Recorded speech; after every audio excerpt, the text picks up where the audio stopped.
एक डीएम साहब के ऑफिस पर किसानों की भीड़ लगी हुई थी। वहां पर लाइन लगाकर किसान आते और डीएम साहब से अपनी शिकायतों को बताते। डीएम साहब अपने तरीके से सभी को हैंडल कर रहे थे। तभी उसी लाइन में से एक किसान डीएम साहब के पास आता है और उसे किसानों के लिए जो पैसा सरकार ने उसे दिया था उसको देने के लिए कहने लगता है। लेकिन डीएम साहब मना कर देते हैं। कहते हैं कि अभी हमारे पास पैसा नहीं आया है, जब हमारे पास आ जाएगा तब आपको दे दिया जाएगा। अगर ऊपर से पैसा नहीं आता है तो आपको कोई पैसा नहीं मिलने वाला। इसके बाद जो किसान होता है वह कहने लगता है कि मैंने ऊपर पता कर लिया है, ऊपर से आपके पास पैसा आ गया है और आप बेमतलब ही हमें पैसा नहीं देना चाहते।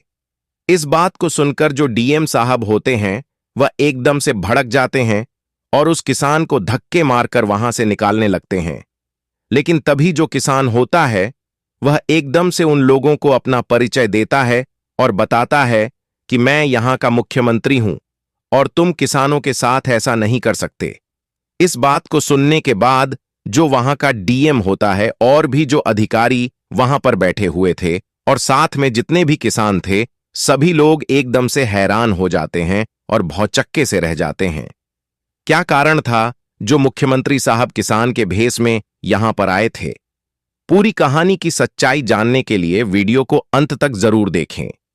एक डिस्ट्रिक्ट के अंदर प्राकृतिक आपदा आती है और उस आपदा के कारण ज्यादातर किसानों की फसल नष्ट हो गई थी। फसल नष्ट होने के बाद सरकार ने किसानों की राहत के लिए कुछ पैसे ऊपर से भेजे थे और उन पैसों को यहां के डीएम साहब को वितरित करना था।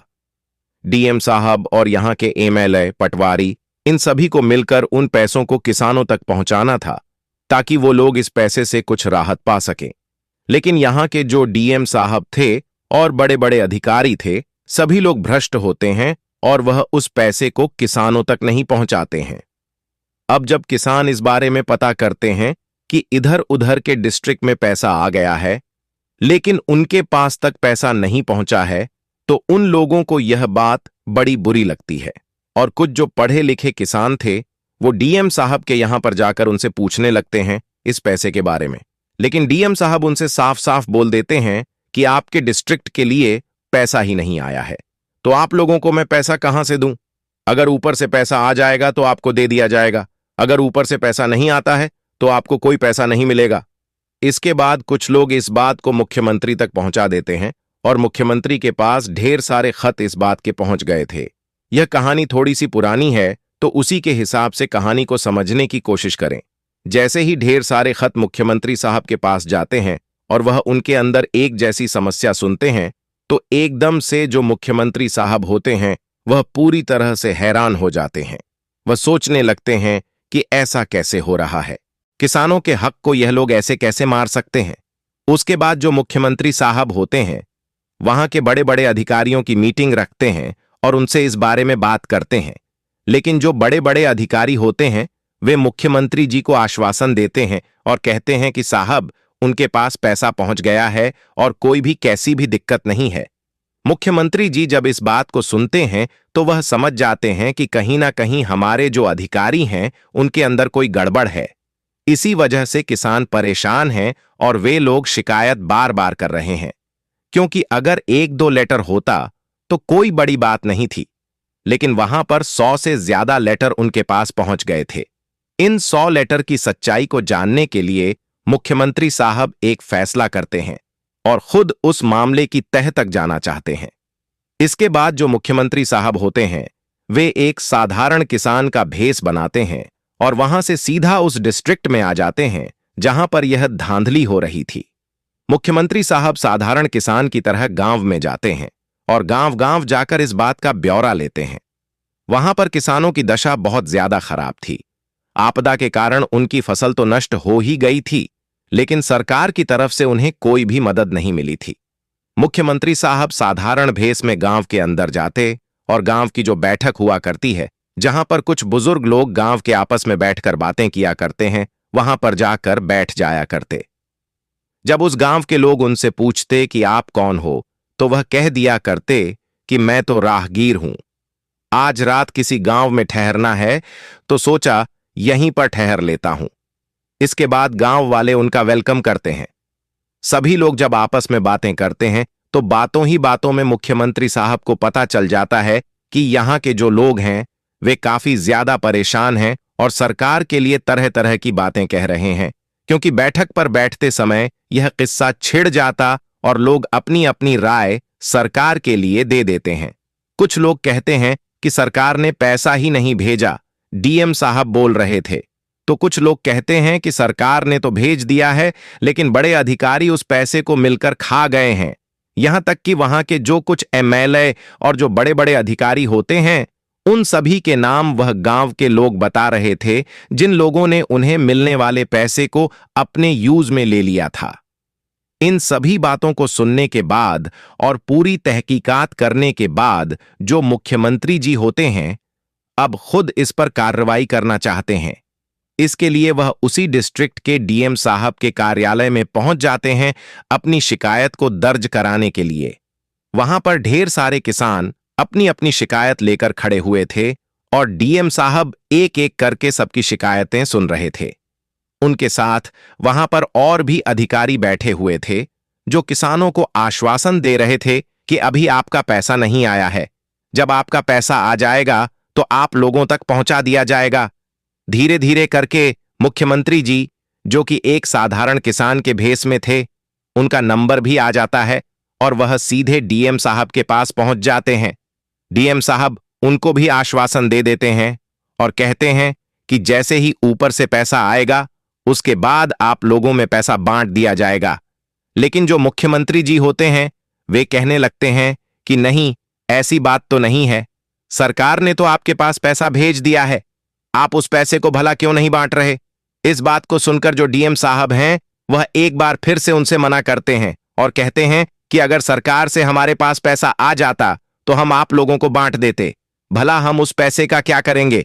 लेकिन मुख्यमंत्री साहब कहते हैं कि मैंने ऊपर पता कर लिया है और वो लोग बता रहे थे कि आपके एरिया के जो डीएम हैं उनके पास पैसा आ गया है और वही पैसे को आगे नहीं भेज रहे हैं। जैसे ही डीएम साहब को लगता है कि उनकी चोरी पकड़ी गई है, इसके बाद डीएम साहब गर्म हो जाते हैं और उस किसान पर चिल्लाने लगते हैं। वहां पर कुछ सिक्योरिटी गार्ड थे तो उनसे कहने लगते हैं कि ऐसा करो, इसको बाहर भेज दो, ये ज्यादा ही कानून जानता है। जैसे ही सिक्योरिटी गार्ड मुख्यमंत्री साहब की तरफ बढ़ते हैं तो वह एकदम से हाथ देकर उन्हें रोकने का इशारा करते हैं। कहते हैं कि रुक जाओ, पहले मैं भी तो अपने बारे में कुछ बता देता हूं। इसके बाद मुख्यमंत्री साहब फौरन से अपना परिचय उन सभी को देते हैं और कहते हैं कि मैं यहां का मुख्यमंत्री हूं और तुम लोगों की चोरी आज पकड़ी गई है। जैसे ही मुख्यमंत्री जी अपने असली भेष में आते हैं तो इस बात को देखकर डीएम साहब और वहां पर जितने भी बड़े अधिकारी बैठे हुए थे, यहां तक कि जो किसान वहां पर शिकायत लेकर आए थे, सभी एकदम से दंग रह जाते हैं। डीएम साहब और उनके साथ जो बड़े अधिकारी होते हैं वह एकदम से मुख्यमंत्री साहब से हाथ जोड़कर माफी मांगने लगते हैं। उसके बाद जो मुख्यमंत्री साहब होते हैं उसी ऑफिस का फोन उठाते हैं और फोन उठाने के बाद अपनी टीम के पास फोन कर देते हैं। उन्होंने फोन करके वहां पर उनसे भी बड़े आला अधिकारियों को बुला लिया था और उसके बाद उन सभी पर अच्छी तरह से कार्रवाई की जाती है। डीएम साहब को कुछ दिनों के लिए पद से हटा दिया जाता है और उसके बाद अच्छी तरह से इस मामले की तहकीकात की जाती है। तहकीकात करने के दौरान उनको पता चलता है कि जितना भी पैसा किसानों के लिए आया था, उस सारे पैसे को डीएम साहब ने और बड़े बड़े अधिकारियों ने और साथ में यहां के एमएलए ने मिलकर अपने अपने खातों में जमा कर लिया है। इसके लिए वो फर्जी डॉक्यूमेंट बना रहे हैं ताकि सरकार को यह प्रूफ किया जा सके कि किसानों का पैसा किसानों तक पहुंच गया है और कोई भी कैसी भी दिक्कत नहीं है। लेकिन किसानों को 1 रुपये तक उन्होंने नहीं दिया था और सारा पैसा अपने अपने खातों में बराबर बांट लिया था। जैसे ही यह बात उन किसानों को पता चलती है तो वह किसान इस बात को चारों तरफ फैला देते हैं। सभी लोगों के बीच में मुख्यमंत्री जी की छवि और भी ज्यादा निखर कर आती है। इसके बाद चारों तरफ यह हल्ला मच जाता है और सभी लोग मुख्यमंत्री जी को बहुत ही ज्यादा पसंद करने लगते हैं। उस टाइम पर जो मुख्यमंत्री जी हैं वह सभी लोगों के लोकप्रिय हो गए थे। उसके बाद कई ऐसी और कहानियां उनकी निकल कर आई थीं। एक बार रेलवे स्टेशन की ऐसी छोटी सी कहानी है जिसमें वह अपना रिजर्वेशन कराने के लिए टिकट काउंटर पर पहुंच जाते हैं। वहां जाने के बाद जैसे ही रेलवे के अंदर का जो कर्मचारी है वो उनसे साइन करने के लिए कहता है तो वह अपने साइन कर देते हैं। जैसे रेलवे का कर्मचारी उनके साइन को देखता है तो एकदम से हैरान हो जाता है, क्योंकि अभी तक वह इनसे साधारण व्यक्ति की तरह व्यवहार कर रहा था। लेकिन जैसे ही उन्हें पता चलता है कि ये यहाँ के मुख्यमंत्री जी हैं, तो एकदम से अपनी कुर्सी को छोड़कर जाते हैं और उनसे माफी मांगने लगते हैं। लेकिन मुख्यमंत्री जी बहुत ही साधारण थे। वह कहने लगते हैं कि कोई बात नहीं भाई, तुम्हारा काम तुम कर रहे थे और मैं अपना काम कर रहा हूं। मैंने अपना रिजर्वेशन कराया है और उसके बाद मुझे आगे जाना है।